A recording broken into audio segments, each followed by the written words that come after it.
Okay, good afternoon. I'll start. My name is Kristin Hayward. I'm the Assistant Deputy Minister responsible for the Wildfire Service with the Department of Natural Resources and Indigenous Futures. Today, my part of the briefing will focus on the current wildfire situation across Manitoba, but mostly focusing on eastern Manitoba. I'll give you a quick update on what's going on with the fires themselves, and then I'll turn it over to my colleague to discuss the emergency response. So at this time, we have a number of fires of note burning in the province. Our predominant concern is a fire on the eastern side of the province near Lac du Bonnet. This fire was started yesterday, had a lot of response on the fire, and is still considered out of control. We are also actively fighting a fire near Bird River, which is near Nopaming Provincial Park. This is a very large fire, last mapped at close to 100,000 hectares. That fire is also out of control at this time. We are also actively fighting a fire, or watching a fire, pardon me, that is actually in Ontario, near Ingolf, Ontario. And that fire is right along the Manitoba border right now with potential to impact Manitoba cottage areas potentially. So we're keeping an eye on that one as well. I want to emphasize that we're working very closely with the province of Ontario in communicating both fire behavior and as well as coordinating the response. We're fortunate to have Ontario support us with some water bomber action on some of our fires, and we thank them for that support because we know that they're also busy with their own things. We also have a fire burning still in western Manitoba that some of you will be aware of. It's been in the media. That's Fire 4. Near the Paw and OCN. That fire right now is still considered out of control, but we are making really good progress in gaining control of that fire, so we have no significant concerns with that one at this time. In terms of the outlook, we are looking at obviously very challenging conditions. So we have hot weather right now. We have dry conditions. We have had some very windy days, and we expect that to continue, today as well as into tomorrow. There has been some mention of precipitation in the forecast. However, we are not seeing the forecasted amounts anywhere where we need them to be to extinguish the fires or make any appreciable difference in what those fires are doing. So we are going to be having another challenging day in terms of being able to fight these fires that we currently have and address any new fires that may start.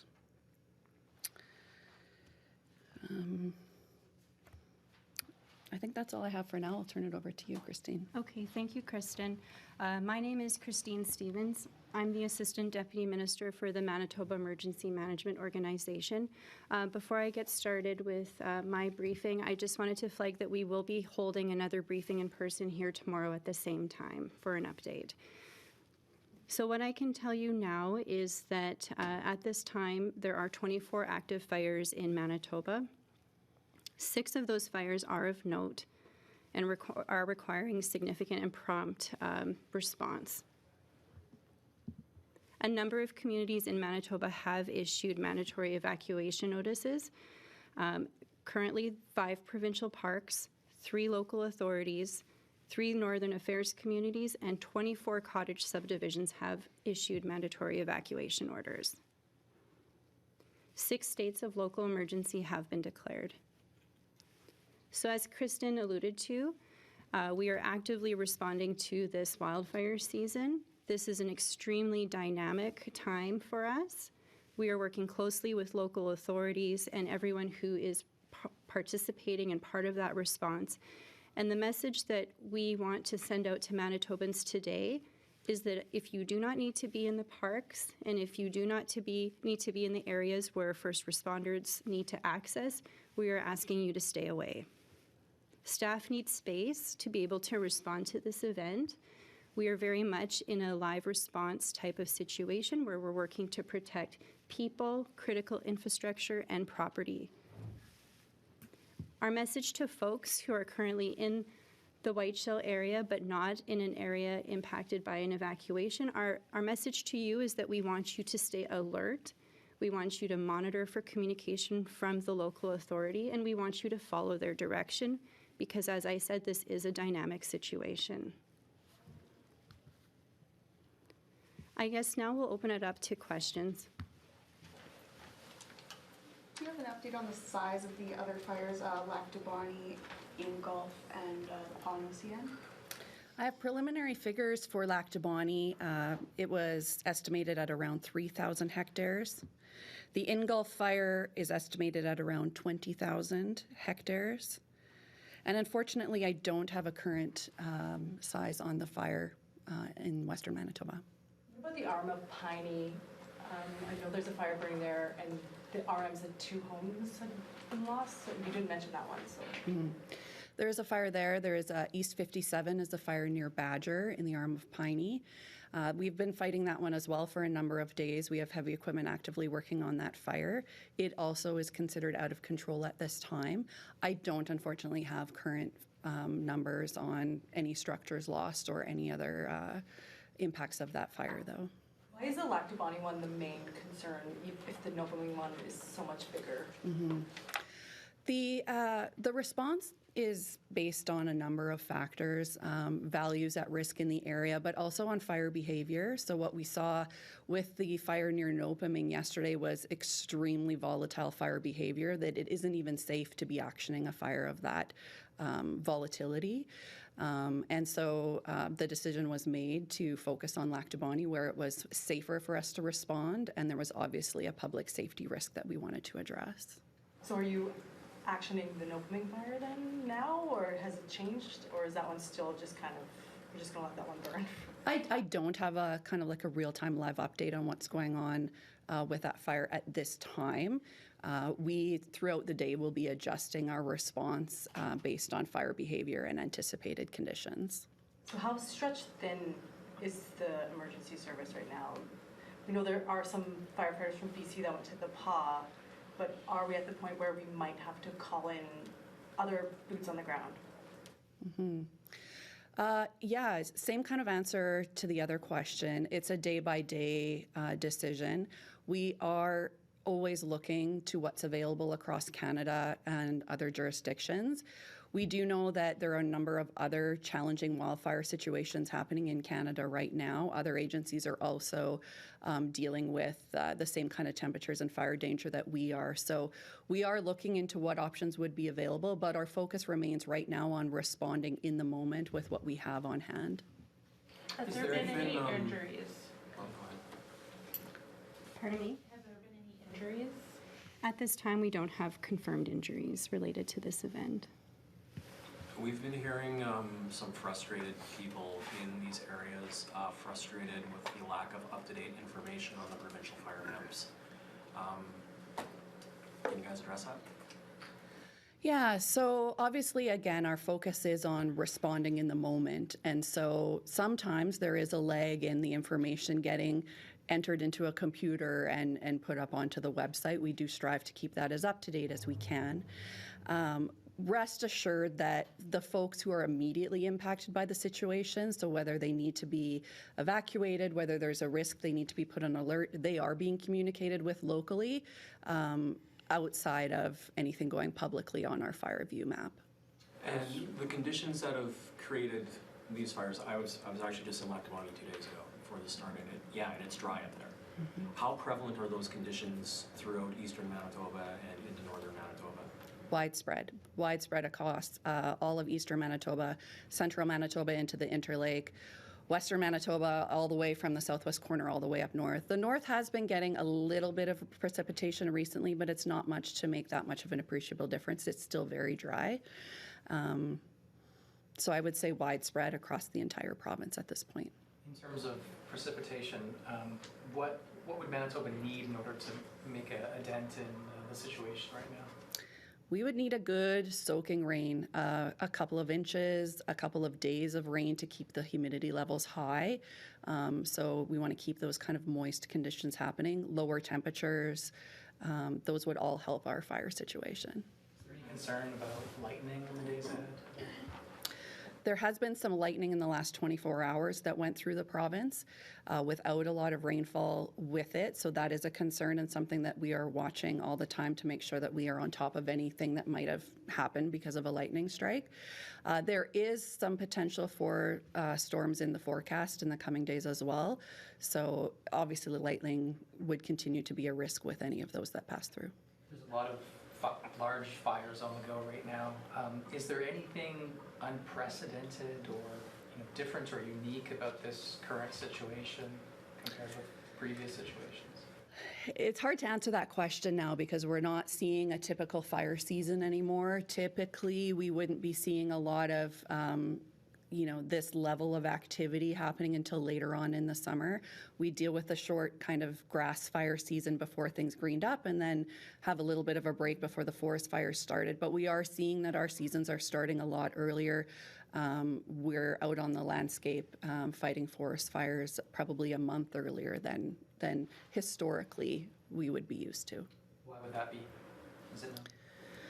It could just be, weather patterns are certainly a contributing factor there. The amount of moisture that we have going into the season plays a big factor. So we have had a number of years where we've had dry conditions in the fall that don't lead to a lot of recharge in our watersheds. So that's obviously one of the factors.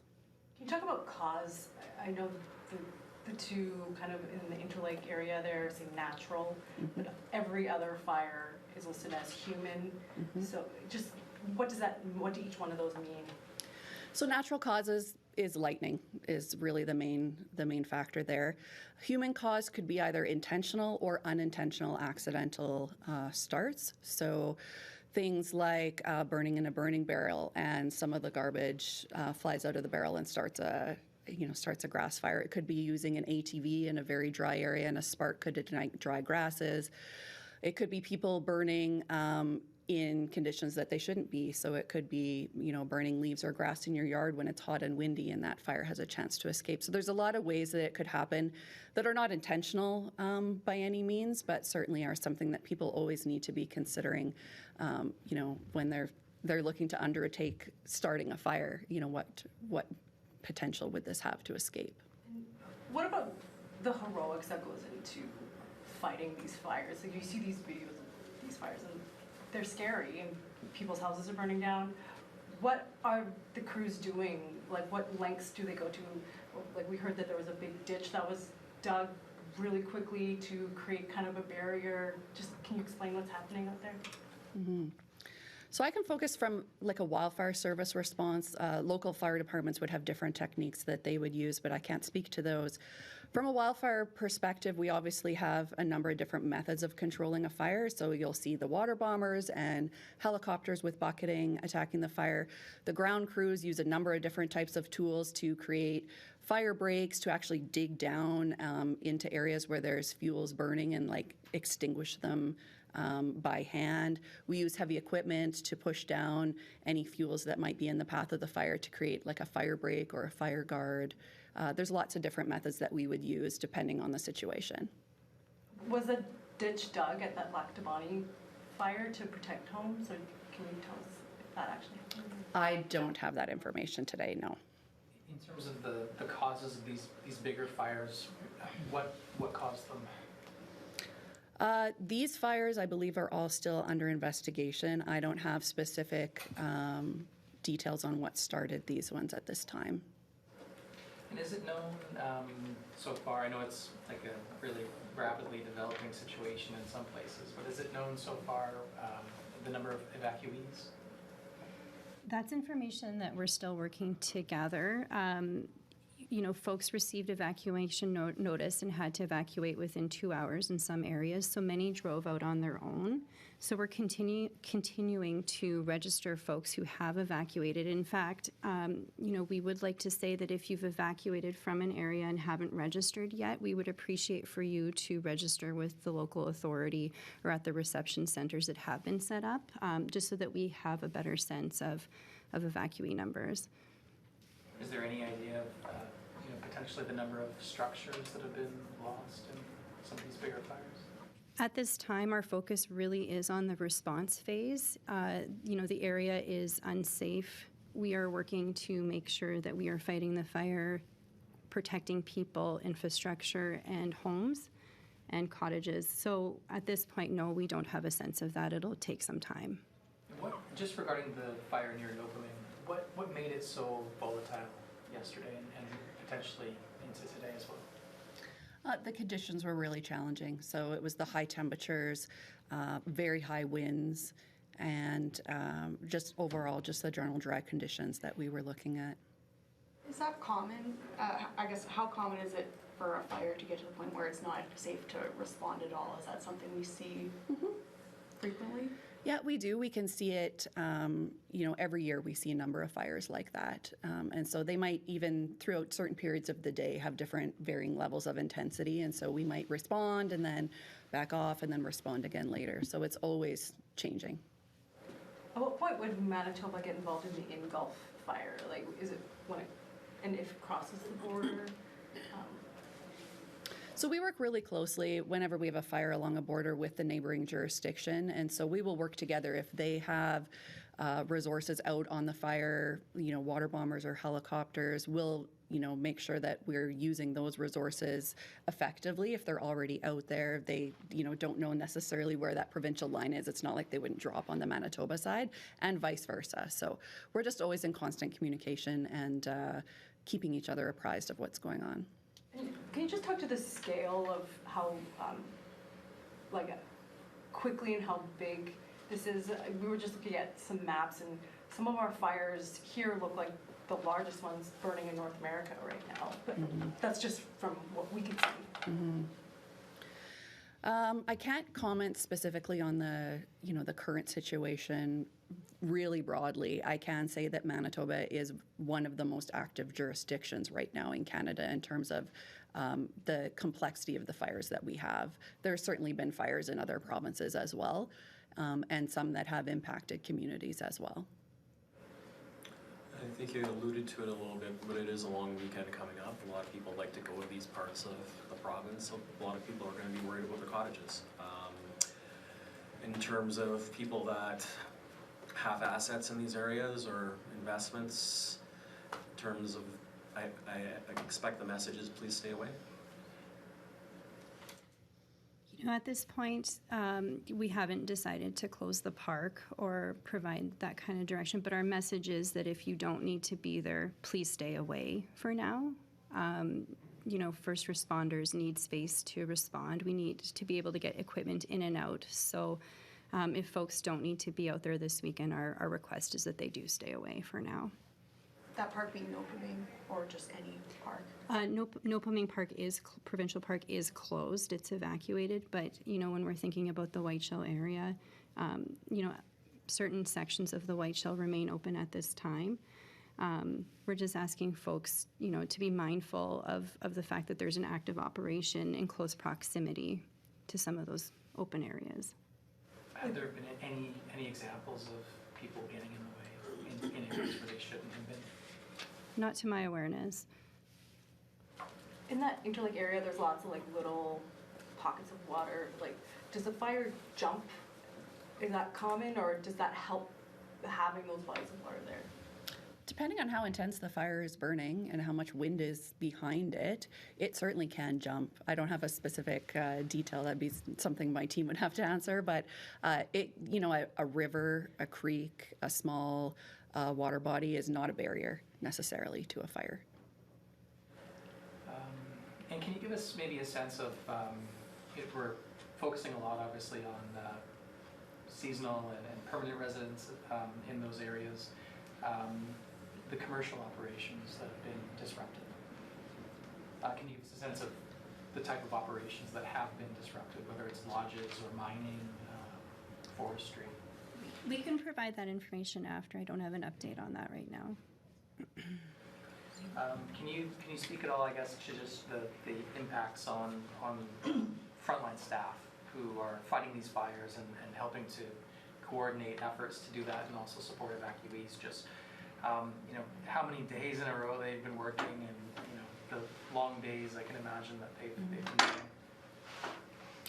You want me to take that one? You can take it. Okay, I'll start. Yeah, certainly it has been a long period where we have been responding to fires in the province. Staff deal with pretty high pressure situations. They are prepared for that, but it's certainly, it can be stressful and tiring on staff, when we see a long stretch like this. How long I know you don't have a crystal ball in front of you, but just based on what we know with the way the conditions are and the short-term forecasts, how long potentially could this go on for? And there's still risks of new fire starts as well. Yeah. Like you said, I don't have a crystal ball. It's pretty tough to tell what's going to happen. We are always prepared, though, to not only, fight the fires that we have right now, but also to respond to any new ones. So, we're constantly evaluating and responding to whatever might happen. So, I understand there's some questions on Zoom. Yes, thank you very much. We are going to be turning it over to two reporters that are joining us on the line here this afternoon. We're going to be following our usual one question, one follow-up approach. And I'll start today with the Brandon Sun, Connor. Hello, thanks for taking the questions. Any plans for evacuees to come to Brandon? I'm not certain at this time what the plans are. We are constantly coordinating and looking at availability of hotels. So, I can't comment on that at this moment. Okay. Last year, we had about 1,000 evacuees from the north area of Manitoba and Brandon here. That was deeper into the summer, I guess. But I'd just like to ask, when does Brandon become part of the equation for accommodating evacuees? That's a challenging question because so much of it has to do with the dynamics of the events that we're managing and where they're occurring and the volume of evacuees. So there isn't really a black and white answer to that, unfortunately. Okay, well, up next from the Steinbach Carillon, Svetlana. Hi, thank you. I'm just wondering, in Piney, there's been a number of evacuations happening. Will there be any supports for those people who are evacuating their homes? Yes, there are supports available to people who are evacuating their homes. We have emergency social supports that are in place. So if folks do require support, if they've been evacuated, they can contact their local authority who will ensure that they're connected with provincial supports. Thank you. Do you have a follow-up question, Svetlana? No, I don't. Thank you. Okay, that's all from Zoom. We'll send things back to the room. So are you able to give us an idea of how many firefighters are involved right now in the response, and any other officials as well who are involved? It's so dynamic that it's really difficult for us to give any specifics on that because it can change, all the time. And maybe it's too soon to begin this, but will there be a disaster financial assistance program after this? We're still very much in the response phase, and we're, still working to ensure life safety for this event. So we'll be investigating that further as time passes. I don't know if you can address this as well, but obviously another impact is wildlife. Can you speak a little bit to that and just in terms of the wildlife losses? No, I can't speak to that, unfortunately. And the number of communities or areas that you mentioned that have had evacuation orders, is it possible to get a list of all of those? Yes, absolutely. We can follow up on that. Thank you. What populated parts of the Lactabani area are at highest risk or have already kind of been, because we heard like Wendigo Bay, I think is one of the areas. Are there other potentially populated areas? We don't have updated information on that at this time as staff are still assessing today's situation. And the Nopaming fire, would the precipitation be enough to make that fire actionable? Like, it might not put it out, but it might be enough to get people up there, or like how do you monitor that? Yeah, well, we monitor throughout the day, every, morning, evening. We're always looking at the weather forecast and what's happening and what's actually falling for precipitation on the fire. Just because some precipitation came through doesn't necessarily mean it happened on the fire. So, staff are constantly looking at and evaluating whether it's safe or not for us to action. So, unfortunately, I don't know what we're going to get for precipitation, so it's kind of tough for me to be able to answer that question. And just to clarify, sorry, is that still the case today then? Is there any equipment or any crews attacking that fire today? Yeah, I don't have information on specifically what's occurring at this moment, no. And just in terms of that one, so it's not being actioned, I guess, is how you phrased it. But those areas, everyone's gone, right? Like those areas have been evacuated, Yes. and there would be really no one left behind. Is that fair to say? As far as we know. Yes, yeah. Okay, thanks, guys.